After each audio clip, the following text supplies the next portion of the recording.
So I would like to bring Dr. Wenger up here to give us 5 minutes on his impressions of what he's experienced of this group, the stories that he's heard, and what he is planning for us as soon as we get back from the break. Dr. Win Wenger.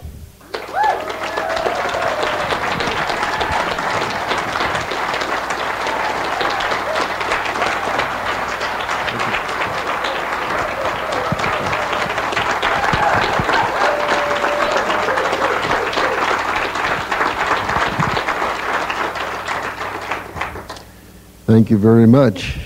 I guess I'm done with that. I have a few notions I wanted to share, and I also am here primarily this time to make you all guinea pigs, because we've got so much of an unexplored field yet to explore that I need to take advantage of the opportunity and run an experiment with you all in the next period of time. And our overlap of purpose in part is that I'm looking at techniques of activation. And I sense that the stronger we can make the techniques of activation, or the resources we can bring to that, the greater the success of the whole program, not only in terms of photo reading, but in terms of the whole issue of developing untapped human potentials. And Charlotte Ward, are you here? Could you stand?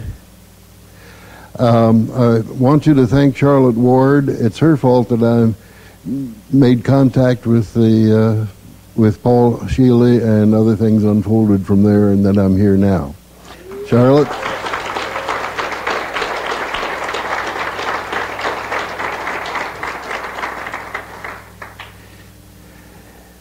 The issue, I think, boils down to this, that we have all these various programs, a lot of them represented in this room, like kinesiology, brain gym, for example, as modeled this morning.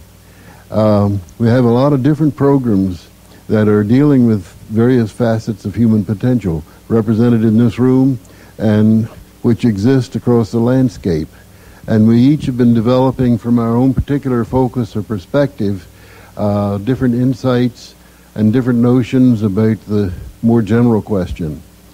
And what I'd love to see at some point develop would be a series of conferences on various topics with different programs plugged in and trying to develop a synergy between these various perspectives and synergistically create new processes which transcend anything that we have to date. In my program, and I think for photo reading too, we don't want followers, we want co-explorers. And I think this is part of the mission, if we're going to fulfill other parts of the mission. And the perspective that I'd like to bring to our session together today from Project Renaissance, the aha that I was getting this morning as I heard some of the proceedings and listening to Paul is that anything that helps us draw up ideas or to find ideas, anything that helps us find ideas also helps the activation phase of photo reading. And what does that mean? That means that there are several hundred different major systems of methods for creative problem solving on the planet and professional use today around the world, which are in the business of finding ideas by the different techniques. There are hundreds of different systems of techniques, and quite literally, I'm beginning to perceive that all of these can be plugged in one way or another to help activation. And we can look at a few of these, the experiment that I'm doing next period, it's never been done for photo reading before. That's the experiment. But my prediction is that it'll prove to be one of the stronger techniques for enhancing what you get from what you photo read. So it'll be called Wind Tunnel. I'll have a script for that you can use. I'll hand out that you can use for subsequent sessions if it proves useful to you. Good morning. Maybe we can use the Boy Scout technique. The Boy Scout technique for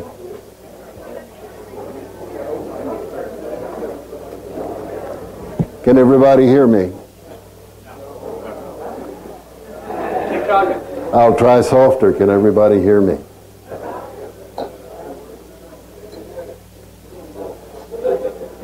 On your tables, you have a little paper here which will be the basis of our experiment. It's labeled an experiment in torrential activation.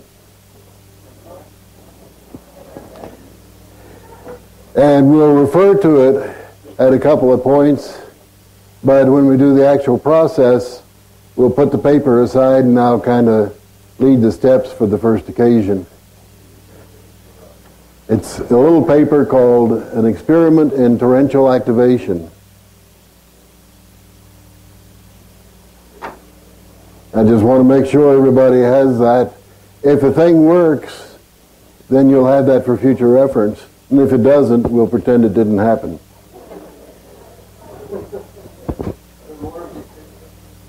I brought about 100.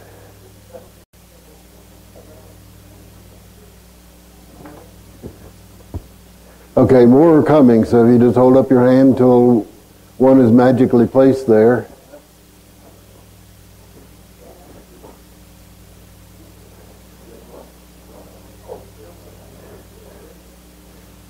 Okay, I need to hold on to one because actually the process involved is exists in about 45 different forms now because it's proven so useful that it's been tried out in all kinds of situations. Before the break, I mentioned that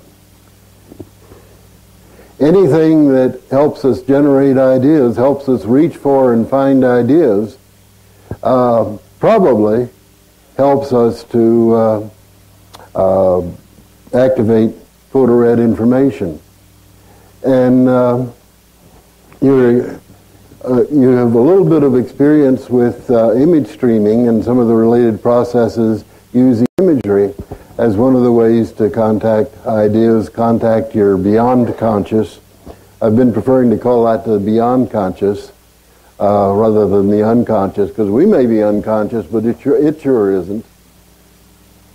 And perhaps we could use a phrase like more than conscious or something to that effect.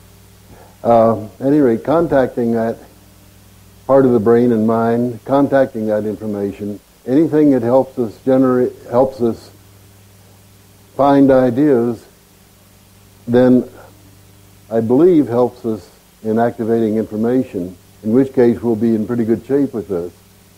If not, back to the drawing board. But the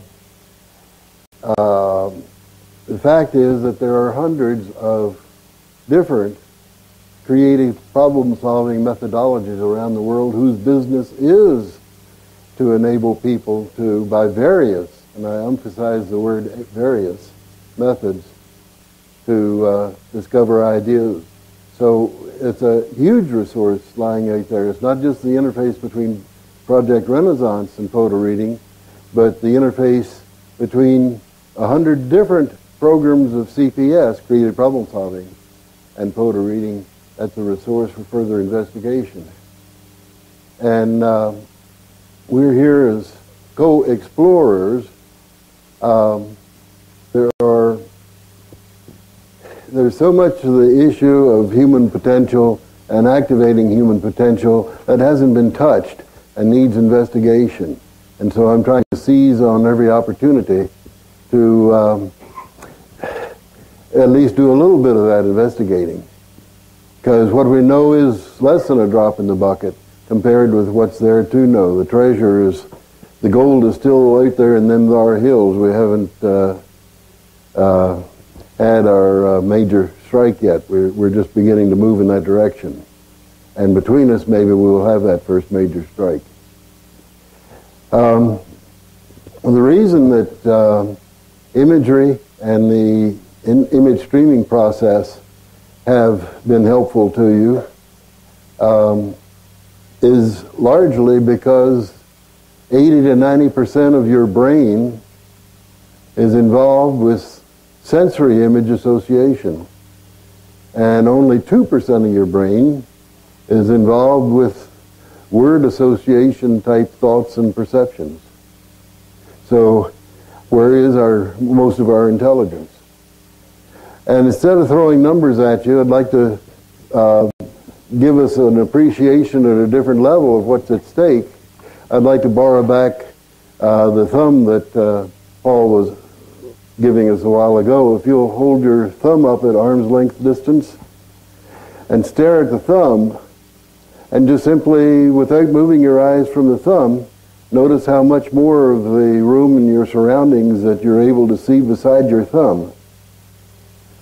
And normally we give attention only to an area about the size of our thumb held up at that distance, but we're getting all this other information besides as well.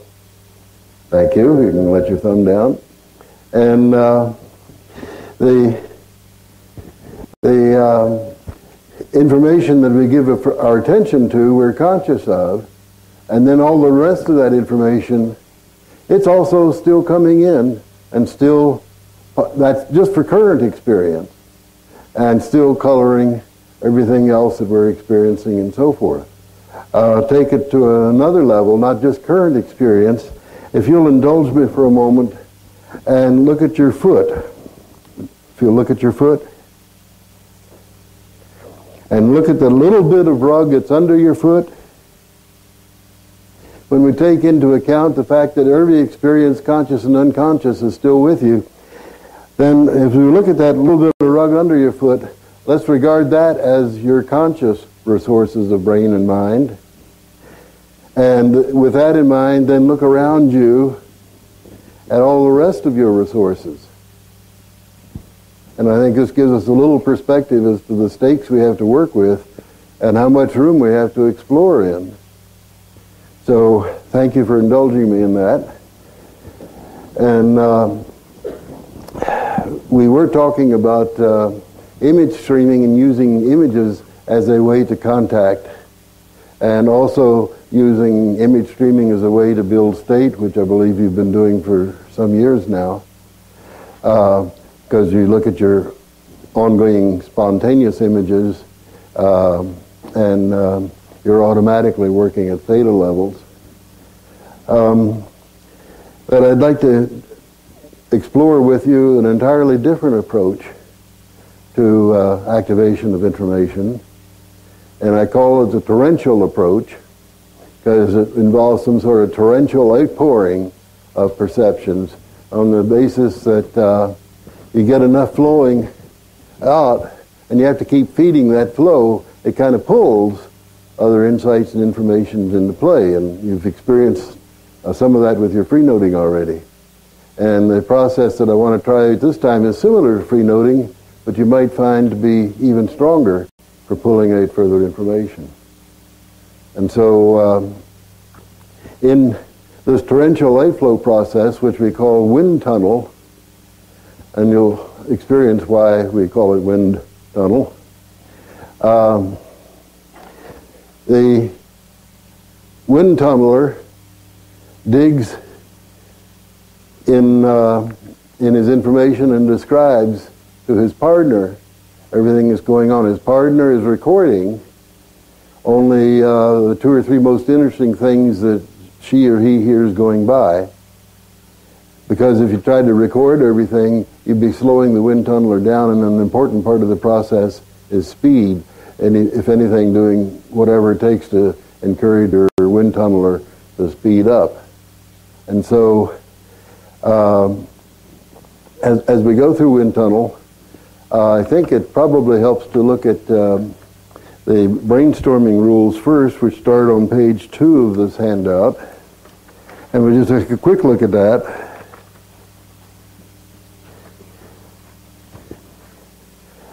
And the idea of deliberately lowering the threshold across which you allow yourself to speak is basic to brainstorming. Brainstorming is 50 years old as a technique, and it came out of the original process invented by Alex Osborne back at the very start of the worldwide creativity revolution. It was the first of 2 major systems of creative problem solving. Now there are hundreds around the world in professional use. And there are certain rules to brainstorming. Everybody's heard the word, but not everybody is intimate with what it actually entails. But most of the rules are very simple, like on page 3, speak first, think later. And you don't take time to object or argue or judge what's said. You just go ahead with the next entry in order to get as many entries as possible. You express and record all of these entries, or in this case, with the wind tunnel, we can only record a few of them. We try to pick up the ones that are on the top. Important rule, if it occurs to you in the context, express it and record it, and save the judging for later. And the most important part of this is running too rapidly for you to have time to stop and think whether I should say this or not, or whether it means, whatever, as it surfaces, you speak it. Try to get up as much speed as possible. Be willing to be wrong or even silly. And incidentally, historically, the best ideas have started out as apparently silly ones. Be alert to the ones that are greeted with a burst of laughter, because that's probably a great idea in disguise. And so those are some of the basics of brainstorming. You might consider wind tunnel to be brainstorming with attitude. It's kind of a facilitated thinking out loud. And it's structured to try to blow past all the stuff that we have already lined up on the topic and get us as quickly as possible to that flounder around and dig stage that where the payoffs are. So we have to be willing to run right into that flounder around and dig stage and still keep going. We want to run you out of things to say as quickly as possible and keep going. And when you're digging, then trying to feed that flow, you will be talking for 11 straight minutes on the topic in question, and answering the question that's chosen for this experience. And the 11 minutes can get to be a long time. But if you can keep going without pause or hesitation, even when you run dry. Why do we want to blow past stuff? Well, we found in the creative problem-solving revolution years back that the main problem in solving problems is that how do we get past our conscious expectation as to what the answer ought to be? And so, even though a lot of the programs have conceptualized it differently, the basic function of each of the different methods of creative problem solving is to get past what we think we know on a subject and into fresh perception. But we also want to feed fresh perceptions in this area. So the area that you have photo read in, is Paul present? I need somebody to define what you've just recently photo read and to determine a question that would proceed from that. Who else was in a leadership role in that process that could help me out at this point?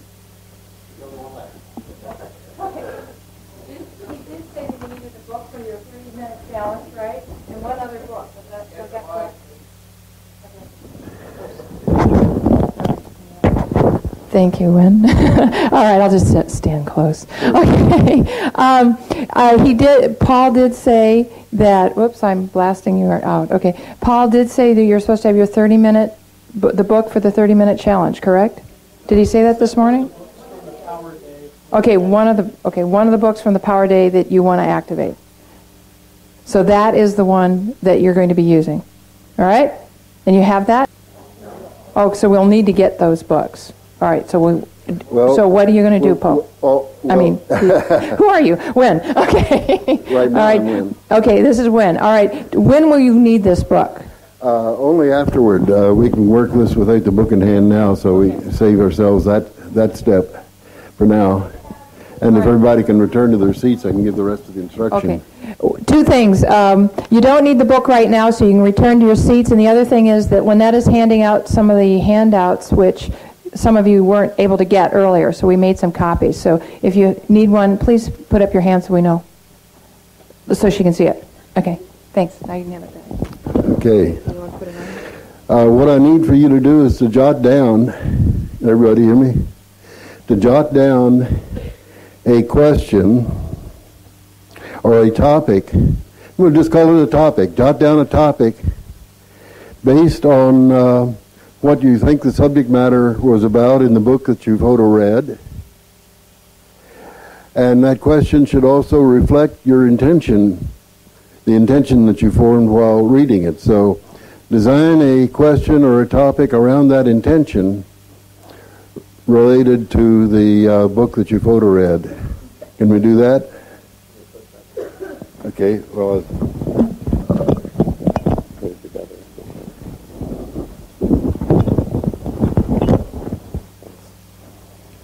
okay, thank you. If a question defined by your intention as much as by the topic, that as much as by the subject that you were reading about in the book that you were photo reading.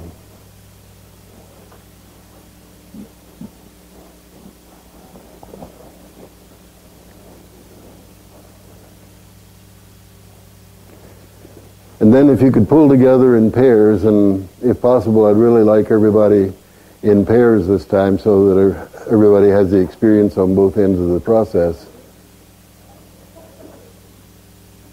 You'll hitch close to your partner so I'll know everybody is in pairs.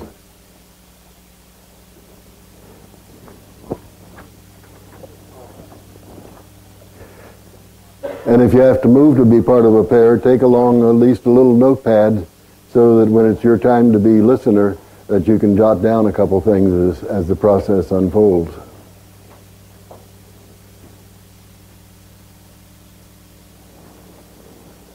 Does everybody now have a question or one partner needed over there who can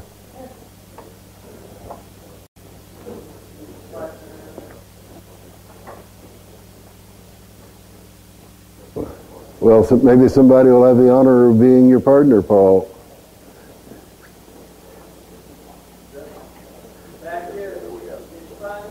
Okay, if we can get the two singletons together then. Okay. Okay. Paul, maybe you can pick up the one back there then. Here's what we do. Very quickly, between the two of you, decide which is A and which is B. If you'll do that very quickly.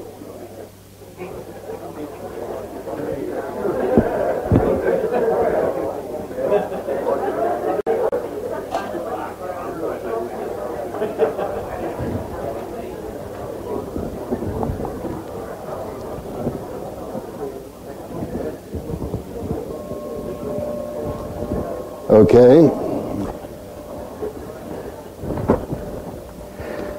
Here's what I want the bees to do.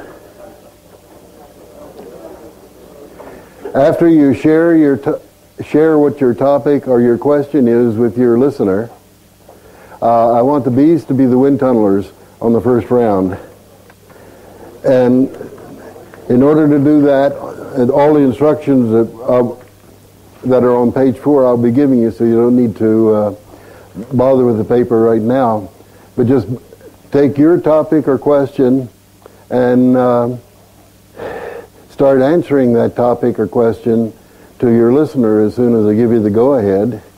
And here's what I want the listener to do, is to record you, the A's are the listeners, to record what the wind tunneler is saying, and but not everything, because you don't want to slow the wind tunneler down. You want to, if anything, to encourage him to speed up.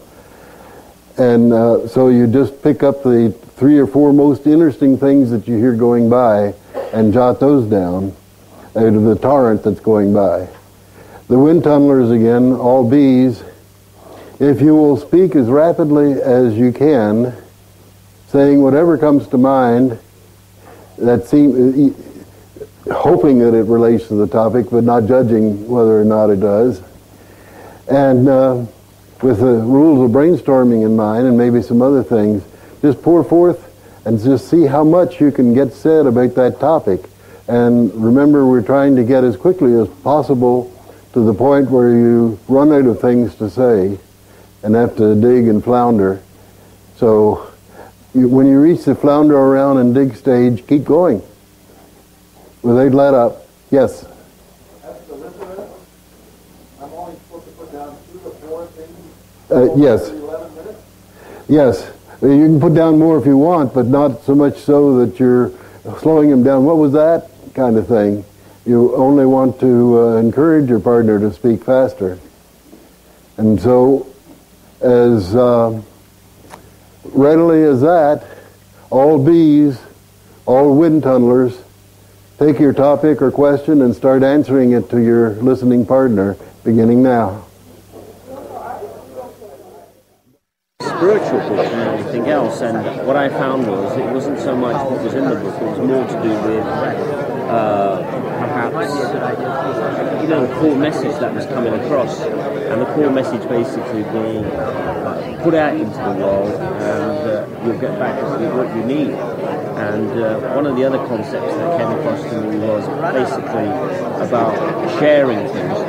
Don't be afraid to share things, and perhaps the concept of even setting up activities with children and getting messages across to children when they're younger, because that's the point where children get to learn about things, and that message can be sent out to. いやいや、2つあるんだよ。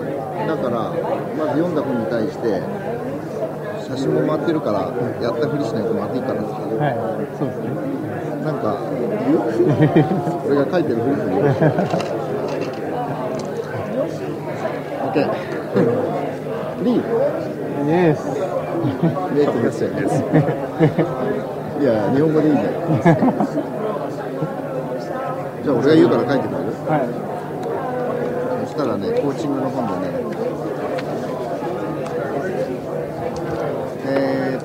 ただ思ったこと書けばいいんだよ。コーチングの本で見えたのがね、a number of times. Although actually, I don't know if I'd be cheating or not. I'm looking as well. Because I'm a visual kinesthetic, at least according to that test. And if we have a sense of past, we have a sense of future. I need to see it. And it's almost impossible, very difficult to escape that sense. 7 steps, and then an execution plan. I mean, right at this very moment, I mean, I can remember what I just said to you 2 seconds ago. That's past, that's not that. Perhaps the request. I don't recognize these differences you and I have past. If we didn't have a past, how would we? Tap individually network, invisible network. Do your due diligence, and then make the outcome happen. That's the 7 steps that they describe. And then in order to actually execute.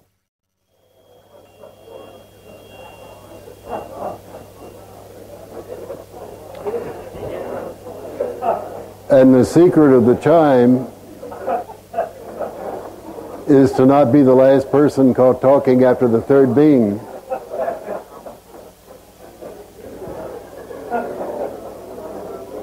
which looks like I should have established beforehand.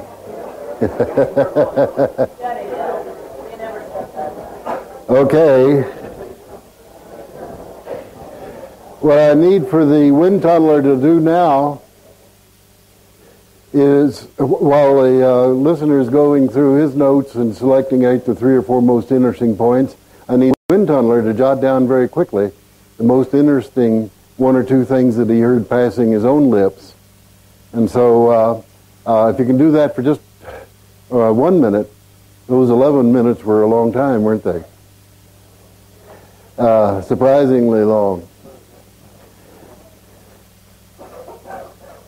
And once the wind tunneler has gotten his own 1 or 2 most surprising or interesting things jotted, then you have between you 4 minutes to compare notes on what the 2 of you found most interesting about what was said.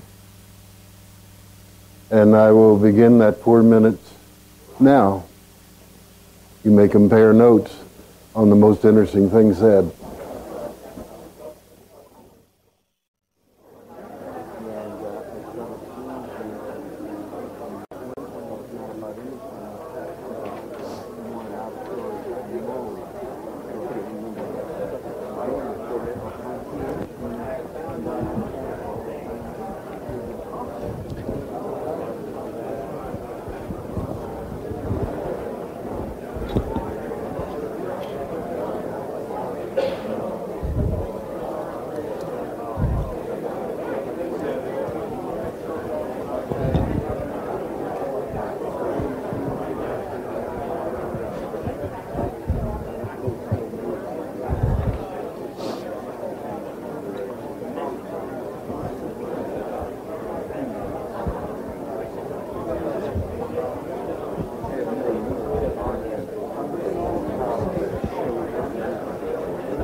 Hello?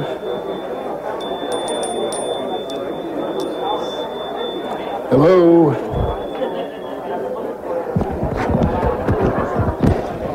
Hello? Hello, let's make this a game in that the object of the game is to not be the last person talking after the third being. That's so we can do the other steps, and so your partner also has a chance to be wind tunneler. Let me do a quick reality check. How many of the wind tunnelers so far found fresh insights and information from that experience? Okay. How many found a lot more? Found a lot more. Okay, what I would like you to do now is to reverse roles. Do we have time for a complete cycle the other way? I'll assume we do. So, the listeners now become wind tunnelers, and you take your topic or question and unfold for 11 straight minutes without let up, without pause, without hesitation. And let's see where we end up. The new listeners record the 3 or 4 most interesting points.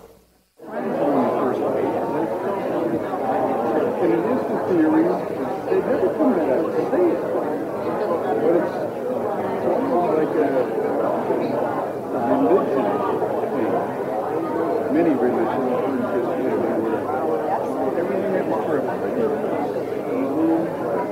That's the number one thing. Again, they step around there. And the second thing is,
okay.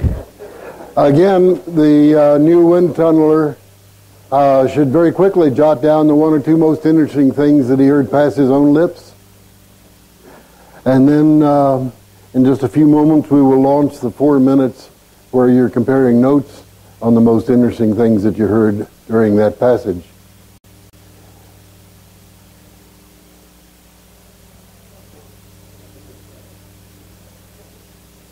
And if now you can start to compare notes on the most interesting things that you heard out of that passage, you now have 4 minutes to do so, please.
In good shape, right?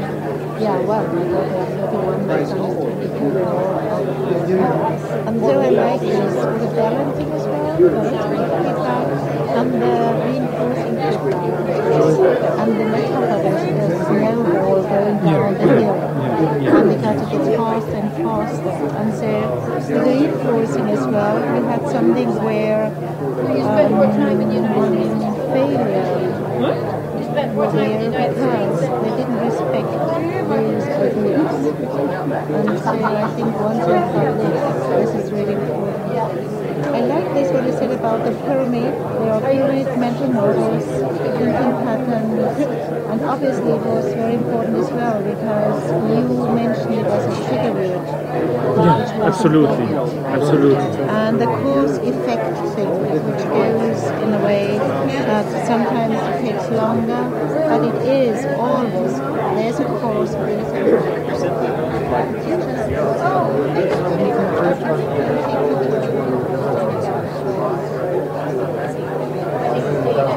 Okay. Thank you. I don't mind. I was amazed that it took me such a long time to talk about the learning organization because really that's what the book is all about. And I reconstructed, if I can say, the whole book. 3 or 4 points, actually mind mapped it for me. Great. And when I went back to it, it was very easy for me to see the progression to where I started out talking about the book, and then I started talking about myself. And that's where it had all these insights coming forward. And so I then mind mapped for Jennifer, and we had the same experience. She started out talking about the book, then she started talking about herself, and that's when all the insights started coming. And it was very useful to see that kind of laid out logically for me on a mind map. That's great. And in fact, I'm going to modify this experimental procedure officially to have mind mapping on the listening end. Good. Well done. There may be a syntax to this, so it can really help Foderies. Great. Yes. Nice work. My experience was that I almost stopped talking, and then I said, okay, I have no idea what I'm going to tell you now, but I keep talking, and then I picked up the bottle from the table, and then I start looking at it. Well, I'm holding this bottle in my hand, and I don't know what I'm going to do this, but I see the water is floating into it, and then I connect this with the idea what I was just talking about before, and I can use it in my everyday life since I'm a dance instructor, and to compare these kind of movements in my work, and this is just amazing that happened.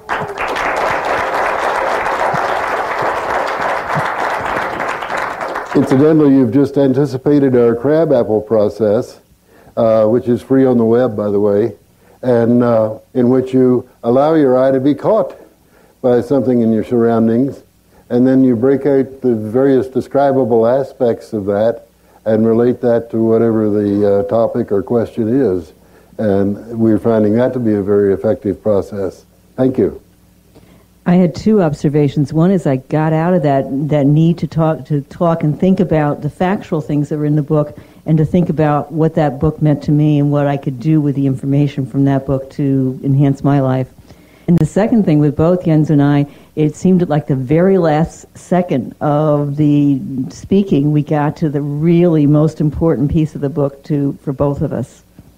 That is what happens with most brainstorming processes. The longer you go, that 11 minutes was a minimum.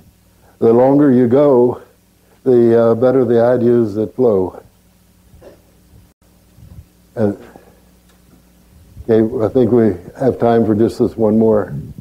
I'm more excited about what happened with Jana's.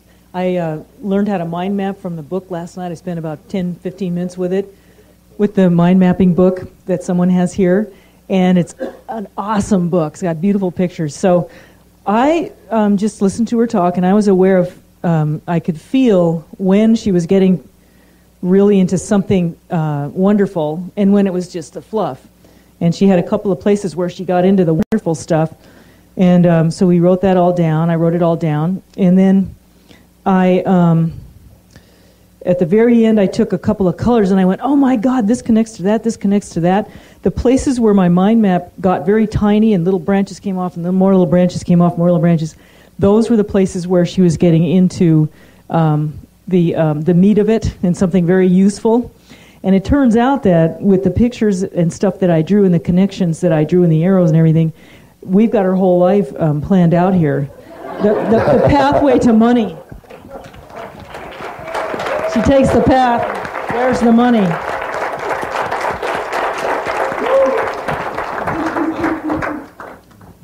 One more or no?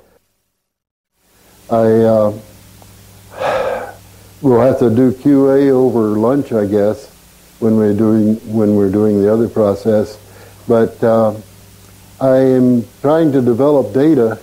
How many of you in this room relate to photo reading from back when it was viewed primarily as an inputting process for information?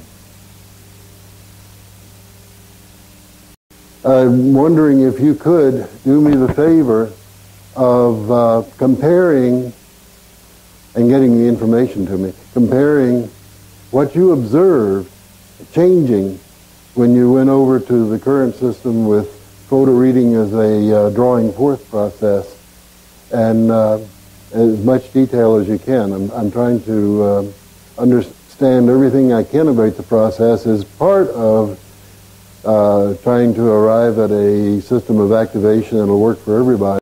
And observations you might think have nothing to do with it could be the critical key. So I would very much welcome your data from that transition.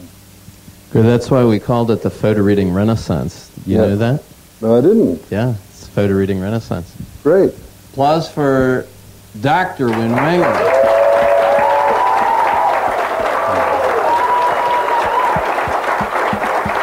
Thank you.